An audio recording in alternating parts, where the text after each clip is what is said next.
देखा जाए तो कॉम्पैक्ट एसयूवी सेगमेंट काफ़ी बड़ा है और इस सेगमेंट में एक से बढ़कर एक खिलाड़ी पहले से ही मौजूद हैं। Hyundai Creta, Kia Seltos, Skoda Kushaq, Volkswagen की अभी जो हाल ही में लॉन्च हुई है टाइगुन और निसान किक्स, रेनो डस्टर, ये तो वो गाड़ियां हैं जो कि भारतीय बाज़ार में अच्छा खासा अपना स्पेस बनाए हुई हैं। लेकिन इन गाड़ियों से हटकर MG मोटर ने अपनी नई गाड़ी यानी कि इसी सेगमेंट में उतारी है एस्टर, जो कि उन गाड़ियों के मुकाबले काफ़ी ज़्यादा हाईटेक है। हाईटेक इसलिए है क्योंकि इस गाड़ी में कंपनी ने दिया है ऑटोनोमस लेवल 2 फीचर। 2 साल में कंपनी करीब 4 मॉडल्स उतार चुकी हैं और पहली गाड़ी से ही एक से बढ़कर एक फीचर हर गाड़ी में कंपनी देती हुई आ रही है। और ये जो एस्टर है इसमें तो कुछ इस तरीके के फीचर्स दे दिए हैं कि आप मानो कि ये गाड़ी आपसे बात तो करती है और साथ ही साथ आपकी सेफ्टी का भी पूरा ख्याल रखती है। तो आइए जानते हैं इस गाड़ी में क्या कुछ खास मिलता है, क्या ये गाड़ी वाकई अपने सेगमेंट में उन सभी गाड़ियों को टक्कर दे सकती है या नहीं, और ये गाड़ी आपकी चॉइस बन सकती है या नहीं। चलिए शुरू करते हैं। मैं हूं अंकित दुबे, आप देख रहे हैं एनवीटी ऑटो और ये है MG एस्टर।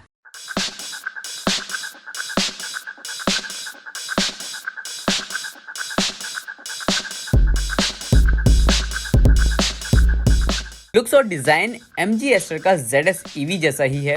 हमारे पास ब्लैक कलर वेरिएंट मौजूद है जो इस गाड़ी पर बहुत बढ़िया लग रहा है। फ्रंट लुक्स की तरफ देखें तो कंपनी ने आईब्रो शेप्ड LED DRL के साथ 9 पॉइंटर्स वाली हेडलाइट दी है। सिंगल ग्रिल मिलती है जो बहुत ज़्यादा एनर्जेटिक लुक देती है। MG का बड़ा सा लोगो मिल जाता है और ग्रिल पर क्रोम की फिनिशिंग चारों तरफ देख सकते हैं।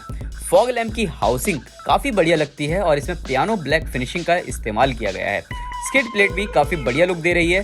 फ्रंट में जहां एस्टर लिखा हुआ दिखाई दे रहा है उसी के नीचे रेडार सिस्टम लगा हुआ है, जिसकी वजह से ये SUV ऑटोनोमस लेवल 2 तक चली जाती है। साइड प्रोफाइल की बात करें तो यहाँ पर भी कंपनी ने डोर हैंडल्स और विंडो लाइन पर क्रोम की फिनिशिंग की है। ब्रिट डायनामिक का लोगो आप यहाँ देख सकते हैं। 17 इंच के turbine shaped dual tone alloy wheels मिलते हैं। ORVM का साइज भी ठीक ठाक है और ये हीटेड फीचर्स के साथ आते हैं। रूफ रेल्स भी आप ऊपर की तरफ देख सकते हैं और चारों टायर पर आपको रेड ब्रेक कैलिपर्स देखने को मिल जाते हैं जो कि इसे पूरी तरह स्पोर्टी लुक देते हैं। रेयर प्रोफाइल की बात करें तो यहाँ एस्टर और ZS लिखा हुआ देखने को मिल जाता है, जिससे साबित होता है कि ये गाड़ी ZS पर बेस्ड है। हालांकि यहाँ किसी वेरिएंट का नाम नहीं लिखा जिससे आप पता लगा सकें कि ये गाड़ी का कौन सा वेरिएंट है। टेल लाइट भी काफ़ी बढ़िया मिल जाती है और इसे फ्रेश लुक देती है और इस पर भी प्रोमिनेंट बैजिंग देखने को मिल जाती है। फ्रंट के अलावा पिछले बम्पर के अंदर दोनों साइड रडार सिस्टम फिट किए गए हैं। MG एस्टर के जैसे ही आप इंटीरियर में आते हैं, पहले तो मैं आपसे पूछना चाहूँगा कि आपको इसका इंटीरियर कैसा लग रहा है। देखो मुझे तो बहुत ज़्यादा पसंद आ रहा है। एक ZS EV अगर आपने चलाई है, आपने देखी है, मैंने तो चलाई है और बहुत अच्छे से चलाई है, तो उसी गाड़ी जैसा ही आपको इंटीरियर में लुक देखने को मिल जाता है। इसका जो डैशबोर्ड है सॉफ्ट टच मटेरियल का इस्तेमाल हुआ है हर जगह और यहाँ पर AI सिस्टम दिया है कंपनी ने, काफ़ी बढ़िया। और ये एक तरीके से इंटरैक्ट है और ये आपसे बात भी करता है जब आप इसकी तरफ देखते हो। अगर आप इस सीट पर बैठे हो ना और आप बोलोगे हेलो एस्टर, तो ये आपकी तरफ देखकर आपसे बात करेगा। और अगर आप इस सीट पर बैठे हो यानी कि ड्राइवर सीट पर बैठे हो और आप इसकी तरफ देखोगे, बात करोगे, तो ये इधर की तरफ देखकर बात करेगा। इसके अलावा यहाँ पर हर जगह आपको एक एक एलिमेंट ऐसा देखने को मिलता है जो कि काफ़ी ज़्यादा प्रीमियम फील देता है, काफ़ी बढ़िया फील देता है। और AC वेंट्स ये आपको सेम ZS EV जैसे ही मिल जाता है। 10.1 इंच का टच स्क्रीन इंफोटेनमेंट सिस्टम मिल जाता है जो कि हाई डेफिनेशन क्वालिटी के साथ आता है। और इस इंफोटेनमेंट सिस्टम में एप्पल कारप्ले, एंड्रॉयड ऑटो, ये सारी चीज़ें तो मिलती हैं, लेकिन इसी सिस्टम के जरिए आप ADAS के सारे फंक्शंस को कंट्रोल भी कर सकते हैं। इसके अलावा स्टीयरिंग व्हील काफ़ी बढ़िया मिलता है और यहाँ पर भी आपको स्टीयरिंग माउंटेड कंट्रोल्स मिल जाते हैं। इसके अलावा यहाँ पर आपको क्रूज कंट्रोल और जो ACC कंट्रोल्स वगैरह है उसके कंट्रोल्स मिल जाते हैं। लेफ्ट साइड में आप देखते हो तो यहाँ पर आपको हेडलाइट के कंट्रोल्स मिल जाते हैं। राइट साइड में आपको वाइपर्स वगैरह के कंट्रोल्स मिल जाते हैं। 7 इंच का इंस्ट्रूमेंट क्लस्टर मिलता है जो कि फुली डिजिटल है और इसमें आपको सभी जरूरी जानकारी मिल जाती है। 6 वे इलेक्ट्रिकली एडजस्टेबल ड्राइवर सीट्स भी आपको टॉप वेरिएंट में मिल जाती हैं। 2 USB पोर्ट दिए हैं। 360 कैमरा का यहाँ पर स्विच देखने को मिल जाता है और ऑटोमेटिक गियर बॉक्स आप यहाँ देख सकते हो। 2 कप होल्डर्स देखने को मिल जाते हैं। यहाँ पर भी थोड़ा सा स्टोरेज स्पेस देखने को मिल जाता है। आप काफ़ी कुछ सामान यहाँ रख सकते हैं। इसके अलावा यहाँ पर ग्लव बॉक्स मिल जाता है जो कि काफ़ी अच्छे खासे स्टोरेज स्पेस के साथ आता है। स्टोरेज स्पेस की बात हो रही है तो बता दें, काफ़ी बढ़िया स्टोरेज स्पेस मिल जाता है आपको एस्टर के अंदर, और आराम से फ्रंट डोर्स पर 1-1 लीटर की बॉटल रख सकते हैं, रियर डोर्स पर भी रख सकते हैं। तो अब चलते हैं पीछे की तरफ और वहाँ देखते हैं क्या कुछ कंपनी ऑफर कर रही है। लेकिन एक चीज़ मैं बता दूं, जो मुझे सबसे बड़ा मिस लगा, कंपनी इतने सारे फीचर्स तो दे रही है, लेकिन कंपनी ने इसमें जो कि किया सेल्टोस, स्कोडा कुशाक और देखा जाए तो hyundai क्रेटा, इन गाड़ियों में मिलता है वेंटिलेटेड सीट का ऑप्शन, जो कि इसमें नहीं मिलता है। मुझे लगता है कंपनी को इसमें भी देना चाहिए था। अब इतने फीचर्स दे दिए, इतने प्रीमियम चीज़ें कंपनी ने इसमें भर दी हैं, कुछ चीज़ें ये भी दे देती तो और बढ़िया हो जाता। तो चलते हैं पीछे की तरफ और देखते हैं वहाँ की कहानी क्या है। रियर सीट पर आते हैं तो यहाँ पर कंफर्ट आपको उतना अच्छा नहीं मिलता है, ना ही आपको उतना ज़्यादा स्पेस मिलता है जितना कि आपको hyundai क्रेटा और किया सेल्टोस, स्कोडा कुशाक उनमें मिलता है। देखा जाए तो इस गाड़ी की लंबाई, चौड़ाई, ऊंचाई वो सब उन गाड़ियों के मुकाबले ज़्यादा है, लेकिन इसका जो व्हील बेस है वो काफ़ी कम है। इस वजह से आपको रियर सीट पर इतना ज़्यादा स्पेस नहीं मिलता है। थाई सपोर्ट भी मुझे थोड़ा सा कम नज़र आ रहा है। और देखा जाए यहाँ पर एक चीज़ मुझे बहुत ज़्यादा बढ़िया लगी है, वो है इसका सनरूफ। लेकिन ये टॉप मॉडल में ही मिलता है। 90% ये पूरी रूफ को कवर कर लेता है। हाँ, अगर सनरूफ किसी वेरिएंट में नहीं है और यहाँ पर ये जो क्वार्टर ग्लास आप देख रहे हो काफ़ी छोटा है, तो थोड़ा सा आपको क्लॉस्ट्रोफोबिक फील हो सकता है, इतना एरी आपको नहीं लगेगा। यहाँ आपको आर्मरेस्ट मिल जाता है और इसी आर्मरेस्ट के अंदर आपको 2 कप होल्डर्स मिल जाते हैं। हालांकि इनका साइज़ उतना ज़्यादा बड़ा नहीं है जितना मैं सोच रहा था, और आधे लीटर की पानी की बोतल यहाँ पर ज़रूर आ जाएगी। इसके अलावा पीछे की तरफ आपको 2 AC वेंट्स मिल जाते हैं, USB सॉकेट मिल जाता है। हाँ, यहाँ पर आप ट्रांसमिशन टनल देख सकते हैं, तो जाहिर सी बात है जो बीच में व्यक्ति बैठेगा उसे थोड़ी सी दिक्कत हो सकती है। और मेरे लिए तो यहाँ पर पर्याप्त हेडरूम है, पर्याप्त लेग रूम है, और थाई सपोर्ट तो मैंने आपको बता ही दिया कि कम लग रहा है। पीछे 3 लोग आसानी से बैठ तो सकते हैं, लेकिन जो बीच में बैठेगा, जैसे कि बताया ट्रांसमिशन टनल है, तो उसे थोड़ी सी दिक्कत हो सकती है। एक पैर उधर, एक पैर इधर, ऐसे करके वो बैठ पाएगा। तो चलते हैं अब इस गाड़ी की ड्राइव पर और जानते हैं कि कंपनी क्या कुछ ऑफर कर रही है इसके इंजन ऑप्शंस को लेकर। और ADAS भूलना मत, ऑटोनोमस लेवल 2, वो चीज़ क्या है एक बार उस पर भी ध्यान दे लेते हैं। MG एस्टर में सिर्फ 2 पेट्रोल इंजन मिलते हैं, कोई भी डीजल इंजन नहीं मिलता है।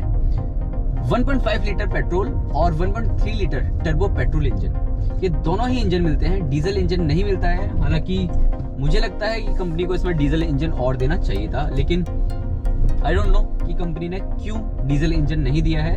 हो सकता है आने वाले टाइम में कंपनी इस बारे में एक स्टेटमेंट जरूर रिलीज करे।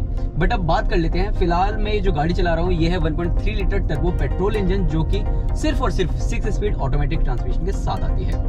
और जो 1.5 लीटर पेट्रोल इंजन है उसमें कंपनी ऑफर कर रही है मैनुअल और साथ ही साथ 8 स्पीड सेगमेंट फर्स्ट, जी हाँ, सेगमेंट का पहला है 8 स्पीड CVT ट्रांसमिशन। वो वेरिएंट अभी तक मैंने नहीं चलाया है, तो मैं उसके बारे में आपको ज्यादा नहीं बता पाऊंगा। लेकिन इस particular 1.3 litre turbo charge petrol engine की बात करें तो ये चलाने में वाकई मजेदार है। और जाहिर सी बात है ऑटोनोमस लेवल 2, जिसका अभी हमने टेस्ट किया और मैं आपको बताऊंगा अभी एक फीचर के बारे में बताऊंगा इस गाड़ी के कि वो किस तरीके से काम करता है और क्या फायदा है इस गाड़ी के साथ। लेकिन बात कर लेते हैं पहले इंजन ऑप्शंस की और पावर स्पेसिफिकेशंस की। तो 1.3 लीटर जो टर्बो पेट्रोल इंजन है इसमें कंपनी ऑफर कर रही है 140 PS और 220 न्यूटन मीटर टॉर्क। इस सेगमेंट की जो दूसरी गाड़ियां हैं hyundai क्रेटा, किया सेल्टोस, उनके मुकाबले पावर तो सेम है, लेकिन जो टॉर्क है उसमें आपको गिरावट देखने को मिलती है। अगर हम 1.5 लीटर पेट्रोल इंजन की बात करें, सिर्फ आंकड़ों की बात कर रहा हूँ मैं, चलाया तो नहीं है वेरिएंट, तो इसलिए मैं बता भी नहीं पाऊंगा कि वो वेरिएंट कैसे चलता है। 1.3 लीटर मैंने चलाया टर्बो पेट्रोल, तो इसके बारे में आपको पूरे डिटेल में अच्छे से मैं बताऊंगा कि इसकी ड्राइविंग डायनेमिक्स कैसी है, परफॉर्मेंस कैसी है और राइड क्वालिटी कैसी है। तो 1.5 लीटर जो पेट्रोल इंजन है उसमें भी आपको 110 PS की पावर मिलती है। गाड़ी चलाने में बहुत ज़्यादा अच्छी लगी है मुझे अभी तक, और इसकी राइड क्वालिटी भी काफ़ी अच्छी है। सस्पेंशन थोड़े से स्टिफ हैं, मुझे लगता है कंपनी को थोड़े से सॉफ्ट कर देनी चाहिए। अब देखो जैसे कि ब्रेकर आ चुका है, तो ये दिख रहा है आपको, तो यहाँ पर कंपनी थोड़ा सा काम MG एस्टर में कर सकती थी, सस्पेंशन को थोड़ा सा सॉफ्ट बनाने। लेकिन ये 1.3 litre turbo charged petrol engine है, तो जाहिर सी बात है जो भी इस वेरिएंट को खरीदेगा वो रफ्तार के लिए खरीदेगा, क्योंकि पावर आउटपुट इसमें थोड़ी सी ज़्यादा है और चलाने में भी काफ़ी ज़्यादा मज़ेदार है।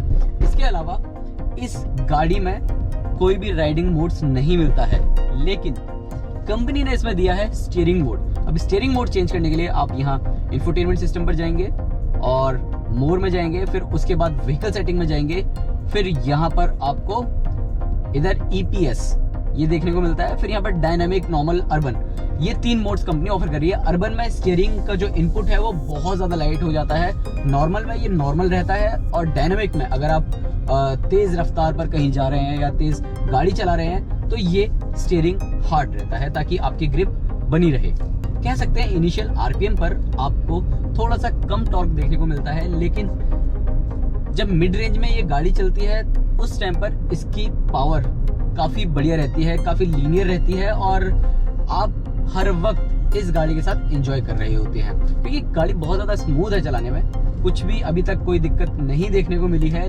तो BIC पे आए तो जाहिर सी बात है MG एस्टर का जो इंजन है टर्बोचार्ज्ड, अब इस इंजन की पावर का भरपूर मजा तो यही आने वाला है। लेट्स सी क्या होता है। ट्रैक पर चलाने के दौरान तेज रफ्तार में भी गाड़ी की स्टेबिलिटी लाजवाब है और कॉर्नरिंग के दौरान आपका कॉन्फिडेंस लूज नहीं होने देती। ब्रेकिंग भी काफी जबरदस्त है और टायर्स की ग्रिप रोड के अलावा रेस ट्रैक पर भी काफी अच्छे से बनी हुई है।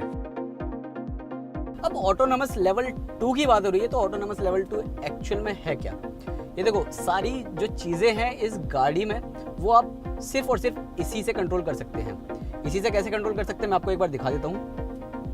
यहाँ जाएंगे, मोर में जाएंगे और यहाँ पर व्हीकल सेटिंग है ना, यहाँ पर आप टैप करेंगे। इसके बाद यहाँ पर लैंप, टायर, EPS, इसके अलावा नीचे की तरफ अगर आप आते हो तो फॉरवर्ड कॉलिजन वार्निंग देखने को मिल जाता है, यानी कि ये गाड़ी अलर्ट भी करती है और इमरजेंसी ब्रेक भी लगाती है। और इसमें यहाँ पर इसके जो लेवल्स हैं वो मिलते हैं हाई, मीडियम, लो। अब हाई पर है तो जाहिर सी बात है तेज ब्रेक लगाएगी। बेसिकली ये जो फीचर है ये काम ऐसे करता है कि अगर बाई चांस आपके सामने कोई एकदम से आ जाता है या फिर कोई गाड़ी आपके सामने आ जाती है तो ये ऑटोमेटिक, इसका जो रेडार सिस्टम है वो ऑटोमेटिक ब्रेक लगा लेता है। इसके अलावा रियर ड्राइव असिस्ट, यहाँ पर भी काफ़ी सारी चीज़ें हैं जो कि आप यहाँ पर देख सकते हो, और जिसमें सबसे बढ़िया फीचर जो मुझे लगता है वो है ब्लाइंड स्पॉट डिटेक्शन, यानी कि आउटसाइड रियर व्यू मिरर जो है वहाँ पर एक लाइट जलती है, बताता है कि साइड से कोई आ रहा है तो थोड़ा सा ध्यान रखो। इसके अलावा लेन असिस्ट सिस्टम मिलता है। लेन असिस्ट सिस्टम में गाड़ी लेन से बाहर जा रही है, नहीं जा रही है, वो सारी चीज़ें आप पता लगा सकते हैं। स्पीड असिस्ट सिस्टम ये काफ़ी बढ़िया है। स्पीड वार्निंग आपने दूसरी गाड़ियों में देखी होंगी और मैनुअल भी आप सेट कर सकते हो, वो भी देखा होगा। लेकिन इंटेलिजेंट ये चीज़ क्या है? इंटेलिजेंट में जैसे ही आप लगाते हो वैसे ही ये गाड़ी अपने आप साइन बोर्ड को देख लेती है और जो उसकी स्पीड होती है उसे अपने अंदर समा लेती है, कह सकते हैं, और उसी के अकॉर्डिंग इस गाड़ी की रफ्तार जो है कम कर देती है। जी हाँ, अगर आप 100 की रफ्तार पर जा रहे हो और सामने दिख जाता है 60 का बोर्ड, तो ये गाड़ी 60 पर अपने आप इसे लेके आ जाती है। इसके अलावा नीचे की तरफ आप आते हो तो कुछ नहीं मिलता है।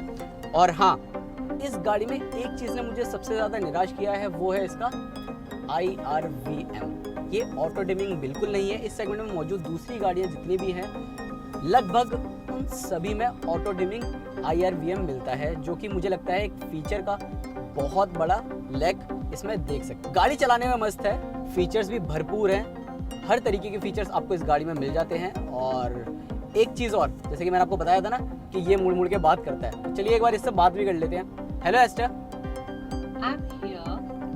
Tell me joke. Sure, but for that I will have to listen to your life plans first. तो अब बात कर लेते हैं MG एस्टर को खरीदा जाए या नहीं। Hyundai Creta, Kia Seltos, Skoda Kushaq और Volkswagen की Tiguan, उनके मुकाबले इसकी परफॉर्मेंस में थोड़ा सा आप कह सकते हो कि अंडर पावर लगी है या थोड़ा सा इसने मुझे निराश किया है।